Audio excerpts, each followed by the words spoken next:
तो इस वीडियो में हम बात करेंगे भारतीय राष्ट्रीय कांग्रेस के उदारवादियों के बारे में।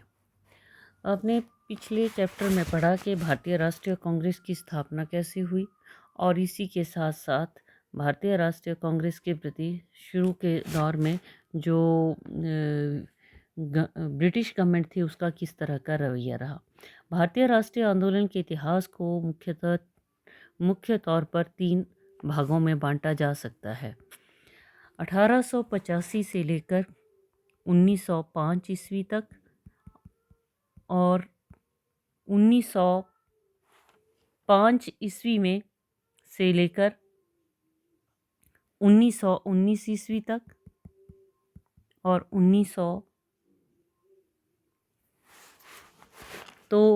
और इसके पश्चात 1919 के पश्चात।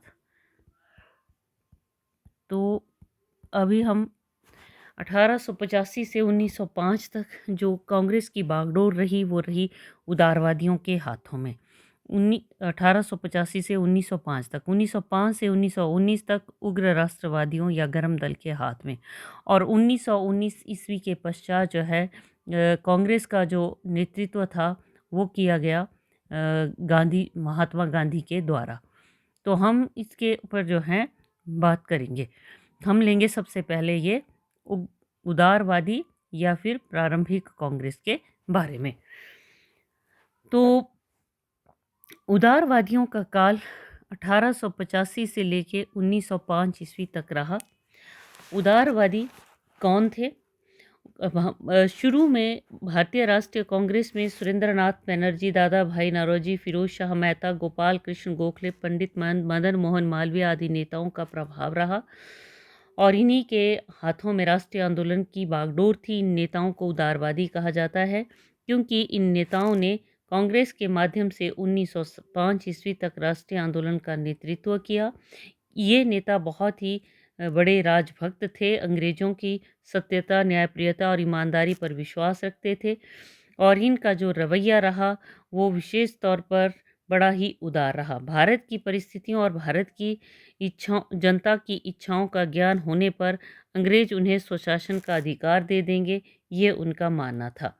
दादा भाई नौरोजी ने हमें ईमानदार मनुष्यों की भांति इस बात की घोषणा कर देनी चाहिए कि हम पूर्णतया राजभक्त हैं, ये उनका कहना था। तो ये जो नेता थे ये उदारवादी रहे और इसी के फलस्वरूप इनको उदारवादी नाम दिया गया। तो इनकी जो मांगें थी क्या थी? मांगें थी इनकी केंद्रीय तथा प्रांतीय व्यवस्थापिका सभाओं के सदस्यों की संख्या में वृद्धि की जाए, भारतीय परिषद को या तो समाप्त किया जाए या उसमें उपयोगी सुधार किए जाएं, आईसीएस की परीक्षा के लिए भारत में प्रबंध किया जाए, सेना के खर्चे कम किए जाएं, कार्यपालिका न्यायपालिका को अलग किया जाए एक दूसरे से, भारत में सैनिक कॉलेजों की स्थापना की जाए, प्रेस पर लगे प्रतिबंधों को हटाया जाए, भारतीयों को योग्यता के अनुसार उच्च पद दिए जाएं, शस्त्र अधिनियम को मंसूख किया जाए और भारतीयों को शस्त्र रखने की अनुमति दी जाए, किसानों का बोझ हल्का करने के लिए लगान कम किया जाए, किसानों को ज़मींदारों के अत्याचारों से बचाने के लिए काश्तकारी कानून में परिवर्तन किया जाए, नमक और कपास पर करों में कमी की जाए, भारत में तकनीकी और औद्योगिक शिक्षण संस्थानों की स्थापना की जाए, विदेशों में भारतीयों की सुरक्षा का उचित प्रबंध किया जाए, भारत के कुटीर उद्योगों को प्रोत्साहन दिया जाए। तो ये कुछ उनकी मांगें थी। फिर है उनका कार्यक्रम 1905 ईस्वी तक क्या रहा। 1905 ईस्वी तक पहला हम संवैधानिक की बात करें तो इन्होंने नरमपंथियों ने अपने देश की सरकार में अपना प्रतिनिधित्व ये अधिक से अधिक चाहते थे। जो लेजिस्लेटिव काउंसिलें थे उनका विस्तार और सुधार की मांग की गई।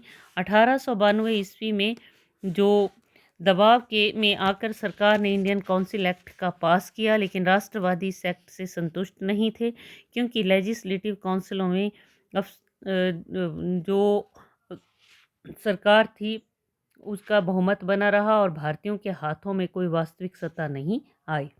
दूसरे इनके आर्थिक सुधार, आर्थिक क्षेत्र में जो इन्होंने सुधार किए, सुधारों की मांग की। भारत के आर्थिक पिछड़ेपन और उद्योग और कृषि के क्षेत्र में कोई उन्नति न होने के कारण का मुख्य कारण था अंग्रेज। राष्ट्रवादियों ने विदेशी वस्त्रों का बहिष्कार करने में कोई कसर नहीं छोड़ी। शिक्षित हिंदुओं में फूट डालने में भरसक प्रयास किया सरकार ने, तो इसी के तहत ही क्या हुआ कि बहिष्कार किया गया जो विदेशी वस्त्र थे, और विदेशी वस्त्रों के बहिष्कार के अंतर्गत पूना और महाराष्ट्र में अनेक स्थानों पर जो विदेशी वस्त्र थे उनकी होली जलाई गई।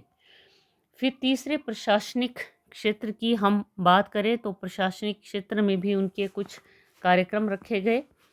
जो प्रशासनिक सेवाओं के भारतीयकरण की मांग की गई, क्योंकि क्या था कि प्रशासनिक सेवाओं में पहले केवल अंग्रेज ही जाते थे, तो उन्होंने मांग रखी कि प्रशासन का अनावश्यक जो खर्चा है उसको बंद किया जाए।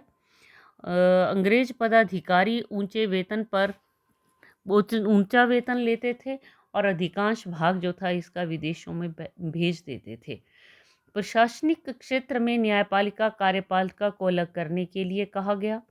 उच्च शिक्षा, प्राथमिक शिक्षा, तकनीकी शिक्षा में सुविधाएं देने की मांग की गई। किसानों के लिए बैंक, सिंचाई, चिकित्सा, स्वास्थ्य सुविधाओं, पुलिस व्यवस्था में सुधार करने के लिए भी कहा गया। फिर है नागरिक अधिकारों की रक्षा। नागरिक अधिकारों की रक्षा से संबंधित भी उन्होंने विशेष तौर पर उन्होंने भाषण देने की स्वतंत्रता और लेख लिखने की स्वतंत्रता के लिए कहा।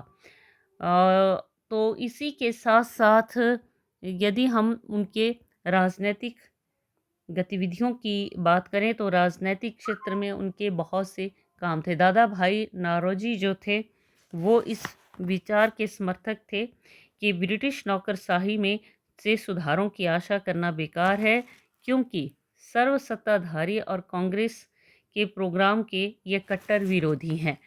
और इसी के तहत ही इन्होंने जो राजनीतिक क्षेत्र है उसमें स्वशासन की जो मांग थी वो ज़्यादा रखी। तो एक इस प्रकार का इनके द्वारा जो है ये काम जो था किया गया। नेक्स्ट है इनकी कार्यविधि।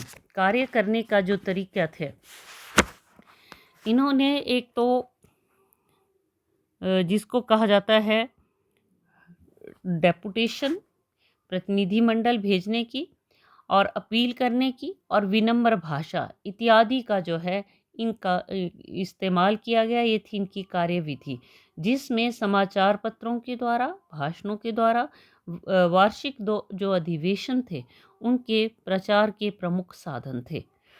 फिर है उदारवादियों के प्रति सरकार का क्या रवैया रहा, क्या नीति सरकार ने अपनाई। शुरू में तो क्या था कि बहुत ही अच्छा रवैया रहा सरकार का, और कुछ अधिवेशनों में जैसे 1885 के कांग्रेस के अधिवेशन में वाइस रॉय लॉर्ड डफरिन ने भी इसमें जो है अपनी सहानुभूति प्रकट करते हुए कहा कि कांग्रेस भारत में वही कार्य करेगी जो विरोधी दल इंग्लैंड में करते हैं। कलकत्ता में 1886 के अधिवेशन में कई सरकारी कर्मचारियों ने भी भाग लिया। लॉर्ड डफरिन ने उसका स्वागत किया, प्रतिनिधियों का स्वागत किया, उन्हें गार्डन पार्टी दी। 1887 में मद्रास के तीसरे अधिवेशन में मद्रास के गवर्नर के प्रतिनिधियों के सम्मान में पार्टी का आयोजन किया। तो समय समय पर अनेक अंग्रेजों ने कांग्रेस के अधिवेशनों में सभापति के रूप में भी कार्य किया। मिस्टर जॉर्ज यूले 1888 में इलाहाबाद अधिवेशन में, 1889 में बंबई में होने वाले अधिवेशन के सभापति लेडरबर्न, 20वां जो कांग्रेस का अधिवेशन हुआ असम के chief commissioner sir Henry cotton सभापति बने। लंदन में ब्रिटिश सरकार कमेटी के कार्यों में विशेष रुचि ली और इससे अपना महत्वपूर्ण योगदान प्रदान किया। तो शुरू में बड़ा अच्छा रवैया रहा, लेकिन धीरे धीरे बाद में क्या हुआ, 1888 में कांग्रेस का हितैषी और समर्थक डफरिन बाद में जो है इसका विरोधी और आलोचक बन गया। शिक्षित भारतीयों के अल्पमत का प्रतिनिधित्व करने वाला बताया गया।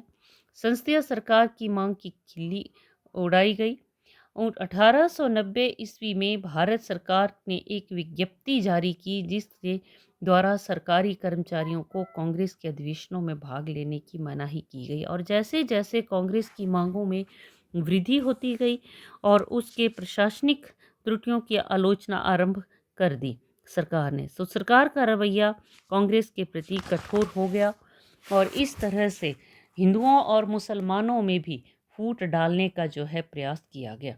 तो ये शुरू का जो दौर था, यदि हम उदारवादियों के बारे में देखें तो उदारवादियों ने बड़ी ही उदारता के साथ प्रयास किया कि सरकार के प्रति जो है वो उदार रहे ताकि सरकार उनकी मांगों को माने। तो ये था शुरू का दौर 1885 से 1905 ईस्वी तक का। इस समय के दौरान भारत में भारतीय राष्ट्रीय कांग्रेस के कुछ बहुत ही महत्वपूर्ण नेता हुए, उनके बारे में हम लेंगे। तो उसमें सबसे पहले लेंगे हम दादा भाई नौरोजी के बारे में। दादा भाई नौरोजी का जीवन के बारे में हम बात करें तो 1825 से 1917 ईस्वी तक का इनका जीवन। एक पारसी परिवार में जन्म। 1845 तक शिक्षा प्राप्त करने के पश्चात एल्फिंस्टन कॉलेज में लगभग 10 वर्ष तक गणित के प्रोफेसर के रूप में काम किया। 1855 में अपने अध्यापन कार्य को छोड़कर व्यापार शुरू किया। कामा एंड कंपनी नामक एक फर्म के कार्य को संभालने के लिए इंग्लैंड गए, लेकिन वहां रहकर भी अपने देशवासियों को नहीं भूले। आर्थिक, राजनीतिक, सामाजिक समस्याओं में रुचि लेते रहे और इसके बाद भारत आ जाते थे बीच में, कभी इंग्लैंड चले जाते थे, लेकिन हर स्थान पर देशवासियों की चिंता इनको लगी रहती थी। 1886 में लंदन इंडियन एसोसिएशन के नाम से संस्था की नींव रखी, जिसका उद्देश्य भारतीयों और अंग्रेजों में अच्छे संबंध स्थापित करना था। 1875 फिर 1833 में भारत लौटे तो बम्बई नगर निगम का सदस्य चुना गया। भारत में इंडियन नेशनल कांग्रेस के 3 बार 1886, 1893 और 1906 में सभापति भी बने। 1906 में जब गर्म दल वालों और नरम दल वालों में बड़े मतभेद उत्पन्न हुए तो केवल एक ऐसे व्यक्तित्व थे ये जिन्होंने दल का अध्यक्ष बनना स्वीकार किया। इसके लिए ये तैयार हुए और इनको grand old man of India कहा जाता है। 30 जून 1917 को इनका निधन इंग्लैंड में ही थे ये वहाँ हुआ। तो दादा भाई नौरोजी ने ऐसे क्या कार्य किए? दादा भाई नौरोजी देशवासियों के लिए बहुत से कार्य किए, राजनीतिक, आर्थिक, सामाजिक क्षेत्र में। 61 वर्ष 1856 से 1917 तक देश की पूर्ण लगन और निस्वार्थ भाव से सेवा की। राजनीतिक क्षेत्र में नरम दल से संबंध रखते थे तो प्रशासनिक क्षेत्र में परिवर्तन लाने के उद्देश्य से संवैधानिक तरीके में विश्वास रखते थे और संवैधानिक तरीके उनके द्वारा अपनाए गए। दादा भाई नौरोजी चाहते थे ऊंची नौकरियों के दरवाजे भारतीयों के लिए भी खोले जाएं। 1893 में इंग्लैंड की कॉमन सभा पर बिल पास करने पर मंजूर हुए कि IAS की परीक्षा भारत और इंग्लैंड में एक साथ हुआ करे। केवल इतना ही नहीं, स्वराज शब्द देने वाले नेता जो थे सबसे पहले दादा भाई नौरोजी ही थे। आर्थिक क्षेत्र की बात करें तो भारतीय लोगों की गरीबी देखी थी और अपनी एक पुस्तक लिखी, poverty and un British rule of India, और इसमें अंग्रेज़ों को ही उन्होंने भारतीय गरीबी के लिए जिम्मेवार ठहराया। तो भारत का बहुत सा धन वो कहते थे कि अंग्रेज अधिकारी वेतन के रूप में पाते हैं, दूसरे बाहर से आने वाली अनेक वस्तुओं के मूल्य के रूप में भारत का धन निरंतर जो है विदेशों में जा रहा है। सामाजिक क्षेत्र की बात करें तो वयोवृद्ध नेता थे वो कांग्रेस के, एक बड़े समाज सुधारक थे। छुआछूत, ऊंच नीच की भावना का खंडन किया, बाल विवाह का विरोध किया, बाल विधवाओं की हीन दशा देखकर विधवा विवाह को लोकप्रिय बनाने का प्रयास किया। उन्होंने विडो रीमैरिज एसोसिएशन भी बनाई जिसने विधवा विवाह के क्षेत्र में बड़ा सराहनीय कार्य किया। तो इस तरह हम देखते हैं कि दादा भाई नौरोजी भारतीय राष्ट्रीय कांग्रेस के एक बहुत ही प्रसिद्ध नेता थे। दूसरे लेंगे हम सुरेंद्रनाथ बनर्जी। यहाँ पर मैं सुरेंद्रनाथ बनर्जी का जो है ये चित्र उनका ये नहीं डाल पाई। तो सुरेंद्रनाथ बनर्जी 1848 से लेकर जो है 1848 से लेकर 1925 ईस्वी तक का समय। दादा भाई नौरोजी का 1825 से लेकर 1917 का समय। दादा भाई नौरोजी की तरह सुरेंद्रनाथ बनर्जी कांग्रेस के नरम दल से संबंध रखते थे। 1848 में उनका जन्म जो है बंगाल में हुआ। भारत में उच्च शिक्षा प्राप्त करने वाले वो भारत में शिक्षा प्राप्त करके वह सिविल सर्विस की परीक्षा में बैठने के उद्देश्य से 1868 में इंग्लैंड गए। पहले भारतीय थे जिन्होंने ICS इंडियन सिविल सर्विस की परीक्षा पास की। उन्हें थोड़े समय के लिए 1871 से 72 में असम में सहायक मजिस्ट्रेट के पद पर नियुक्त किया गया, लेकिन शीघ्र ही झूठे आरोप लगाकर उनको 1874 में नौकरी से निकाल दिया गया। अंग्रेजों की ये रंग भेद की नीति का प्रमाण था। वास्तव में वे किसी भी भारतीय को ऊंचे पद पर लगाना नहीं चाहते थे। 1875 में उन्होंने एक कॉलेज में अंग्रेजी के प्रोफेसर के रूप में कार्य करना शुरू किया और अगले वर्ष अंग्रेजों की रंग भेद की नीति का विरोध करने के लिए इंडियन एसोसिएशन की नींव रखी। बाद में 1885 में कांग्रेस की नींव पड़ी। इससे पहले द बंगाली नामक पत्रिका इन्होंने खरीदी। इसका संपादन कर देशवासियों में जागृति पैदा की। 1882 में एक विद्या संस्थान की नींव रखी जो शीघ्र ही रिपन कॉलेज के नाम से प्रसिद्ध हुआ। 1893 में बंगाल विधान मंडल के सदस्य चुने। 1898 के पश्चात 1902 में 2 बार कांग्रेस के अधिवेशन का अध्यक्ष चुने। 1907 में जब कांग्रेस का विभाजन हुआ तो नरम दल वालों का साथ दिया। 1909 में मिंटो मॉर्ले जो कानून या सुधार हुए उनका विरोध किया, जिसमें डिवाइड एंड रूल की नीति पर चलते हुए अंग्रेजों ने वोट देने के प्रश्न पर मुसलमानों को हिंदुओं से अलग कर दिया। 1913 में केंद्रीय विधान मंडल के सदस्य चुने गए। 1921 में बंगाल काउंसिल के सदस्य चुने गए। स्थानीय सुशासन सामान्य स्वास्थ्य मंत्री भी नियुक्त किया गया।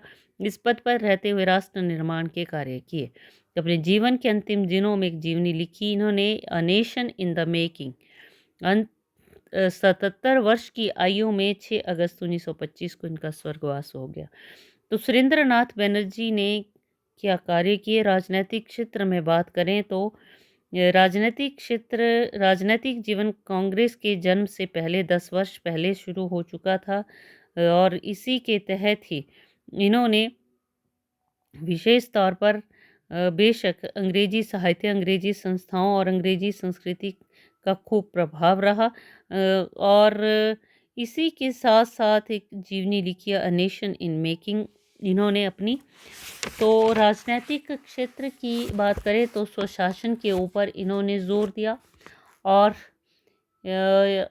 जहाँ तक सुरेंद्रनाथ बनर्जी की ने सरकार के विरोध भी किया। उन्होंने 1833 और 1906 में जेल भी जाना पड़ा। धनराशि भी दंड के रूप में देनी पड़ी इनको। इंडियन सिविल सर्विस में भारतीयों से अन्याय होने के प्रश्न पर 1877 में वर्नैकुलर एक्ट के प्रश्न पर 1877 में वर्नैकुलर एक्ट के प्रश्न पर 1878 में गिलबर्ट बिल के प्रश्न पर 1882-83 में बंगाल विभाजन के प्रश्न पर 1905 में सरकार का इनके द्वारा विरोध किया गया। सुरेंद्रनाथ बनर्जी जो हैं ये बहुत ही एक भारतीय राष्ट्रीय कांग्रेस के नरम दल के प्रमुख जो हैं या प्रसिद्ध जो है नेता रहे हैं। सामाजिक और आर्थिक क्षेत्र में भी भरपूर कार्य इनके द्वारा किया गया। विधवाओं के लिए बड़ी हमदर्दी थी। तो प्रसिद्ध समाज सुधारक ईश्वर चंद्र विद्यासागर के विधवा कल्याण के लिए किए गए कार्यों को पूरा करने के ये बड़े इच्छुक थे। तो जाति पाति के बंधनों का भी इन्होंने विरोध किया। आर्थिक क्षेत्र में भी इनका बहुत ही भरपूर जो है योगदान रहा है। अगले लेंगे हम, अगले जो नेता हुए वह हैं गोपाल कृष्ण गोखले। 1866 से लेकर 1915 ईस्वी तक गोपाल कृष्ण गोखले एक और भारतीय राष्ट्रीय कांग्रेस के प्रारंभिक दौर के नेता। गोपाल कृष्ण गोखले का जन्म 1857 की महान क्रांति के 9 वर्ष पश्चात 1866 में 9 मई 1866 को महाराष्ट्र राज्य के रत्नागिरी जिले में स्थित कोतलुक नामक गांव में हुआ। चित्पावन ब्राह्मण परिवार से संबंध रखते थे। मराठों के पेशवा भी इसी वंश से संबंधित। 13 वर्ष के थे, पिता की मृत्यु हो गई। सारे परिवार को आर्थिक कठिनाइयों का सामना करना पड़ा। धन के अभाव के कारण कई बार सड़क पर लगे बिजली के खंभे के नीचे बैठकर पढ़ते ये। 15 वर्ष की आयु में कोल्हापुर से 10वीं और 18 वर्ष की आयु में बम्बई से बीए की परीक्षा पास की। स्मरण शक्ति बहुत तेज थी। वो पुस्तक की पूरी पुस्तक को जवानी याद कर लेते थे।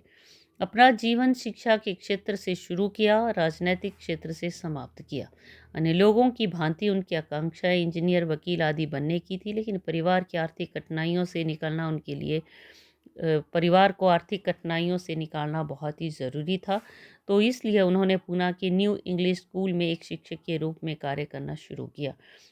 कोई मामूली स्कूल नहीं था। स्कूल महादेव गोविंद रानाडे जैसे देशभक्तों द्वारा भारतीय विद्यार्थियों को शिक्षा के साथ देशभक्ति की विचारधारा भरने के विचार से 1880 में शुरू किया गया था। बाद में इस दिशा में कार्य को प्रोत्साहन देने के लिए दक्षिण शिक्षा समिति का निर्माण हुआ, तो लोकमान्य तिलक के साथ साथ गोखले भी इस संस्था के सदस्य बन गए। 1885 में संस्था द्वारा फर्गुसन कॉलेज की नींव रखी गई। गोखले ने इस कॉलेज में पढ़ाना शुरू किया। बाद में इस कॉलेज के प्रिंसिपल बने।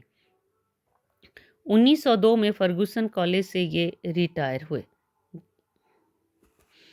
गोखले ने एक लेखक और पत्रकार के रूप में भी काम किया। 1886-87 में गणित की एक पुस्तक लिखी जो उनके समकालीन नेता लोकमान्य तिलक ने भी बहुत पसंद की। पुस्तक से उन्हें 1500 रुपये वार्षिक की आय आने लगी, जिससे वो अपने परिवार की आर्थिक दशा को भी सुधार सके। उस समय के प्रसिद्ध पत्र पत्रिकाओं जैसे केसरी, मराठा आदि में उनके लेख अक्सर छपते थे। सुधारक नामक पत्रिका का उन्होंने लगभग 4 वर्ष तक संपादन किया। सार्वजनिक सभा द्वारा छापी जाने वाली पत्रिका के भी संपादक रहे। तो राजनीतिक क्षेत्र में पूरी दिलचस्पी थी इनकी। 1889 में बम्बई में होने वाले इंडियन नेशनल कांग्रेस के अधिवेशन में सबसे पहले भाग लिया। नमक कर का घोर विरोध किया। 1895 में इंडियन नेशनल कांग्रेस के जनरल सेक्रेटरी चुने गए। 1899 में बम्बई विधान परिषद के सदस्य चुने गए। 3 वर्ष पश्चात 1902 में, जबकि आयु केवल 36 वर्ष की थी, वाइसराय की विधान परिषद के सदस्य चुने गए और अपने बजट पर भाषण द्वारा सबको अपनी योग्यता और सूझबूझ से प्रभावित किया। 1905 में बनारस के कांग्रेस अधिवेशन में सभापति चुने। 1907 में सूरत के अधिवेशन में गरम दल वाले कांग्रेस पर अपना नियंत्रण स्थापित न कर सके, इतना इनका प्रभाव रहा। 1909 के मिंटो मॉर्ले जो रिफॉर्म्स थे, सुधार थे, पास करवाने में इनका हाथ रहा। और 1905 में जिस वर्ष कांग्रेस के सभापति चुने, एक महत्वपूर्ण काम किया। इस वर्ष राष्ट्रीय एकता उत्पन्न करने के उद्देश्य से सर्वेंट्स ऑफ इंडिया सोसाइटी ये जो थी, इसकी नींव रखी। इंग्लैंड में अपने देश का प्रभाव ठीक बनाने के लिए के उद्देश्य से 1896 से 1914 तक लगभग 7 बार इंग्लैंड गए। 1912 में लोक सेवा आयोग के सदस्य नियुक्त हुए। दक्षिण अफ्रीका में भी गए। रंग भेद की नीति के विरुद्ध महात्मा गांधी का साथ दिया। गांधी जी इतने प्रभावित हुए कि इनको अपना राजनीतिक गुरु जो थे वो मानते थे। 1915 में गोपाल कृष्ण गोखले का देहावसान हो गया। तो ये थे नरम दल के महत्वपूर्ण नेता। गर्म दल की बात हम अगले वीडियो